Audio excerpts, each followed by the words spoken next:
هذا كلام في الحقيقة خصو يتترك، لكن غير فائدة على ماكدونالدز. تاخذوا فائدة على أي ماكدونالدز في أي بلد إسلامي،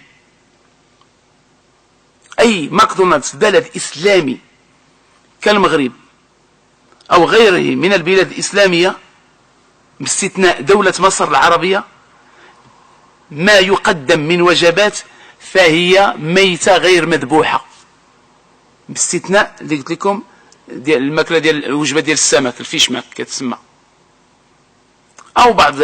ما كنتكلموش حنا دابا على الشلاضه، كنتكلموا على اللحوم الحيوانيه.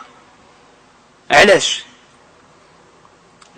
لان الذي فجر هذه القضيه هو مجلس الشعب في مصر منذ سنوات. الاتفاقيه اللي كتجي بها الشركه ديال ماكدونالدز على انهم لما يفتحوا فرع او فروع في أي بلد إسلامي، أن اليد العاملة فقط هي اللي تكون من البلاد. في المغرب من المغرب، في تونس من تونس، في الجزائر من الجزائر، لكن المنتوج كله من أمريكا، بما في ذلك البطاطس، الزيوت التي تقلى بها هذه المشتقات الحيوانية، اللحوم كلها من أمريكا. بقات القضية أكثر في سجال بين شركة ماكدونالدز وبين مجلس الشعب المصري، حتى رضخت شركة ماكدونالدز لطلبات مجلس الشعب على أن اللحوم تكون مصرية،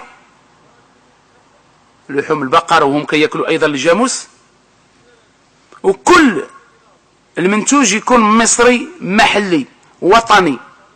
هذو ما اللي بغاو يشجعوا الاقتصاد ديال بلادهم. فاللحوم التي تقدم لحوم مذبوحة على الطريقة الإسلامية، وفرضوا أنفسهم. أما ما عدا ذلك فماكدونالدز في العالم كله كل شيء كيجيب لومبالاج ديالو بالكراطن ديالو ماد ان يو اس اي. سالينا بارك علينا من هذا الخوار الخاوي الصراحة. على انت بالله عليك، على سالوا المطاعم ديال الاتراك هنا تبارك الله، تمشي عند مطعم المغاربه ضربتها البصاره هنا ولا لا؟ وجود الحمد لله الخير. احنا سهله ماك درايف، بالطوموبيل ناخذ الطلبات ديالي غير بالطوموبيل، ولا نمشيو ناخذوا شي ماك فلوري. سير في الفلورنسيا هنا وضرب لك ديال الطاليان احسن لك من هذاك اللي مزور. ماشي حلال يا اخي. شراب يسمى بالكحول، بغيت نشربوا للدواء، ما رأيك؟ الأخ في الآخر قال أحبك في الله، أحبك الله الذي أحببتنا فيه. جاء رجل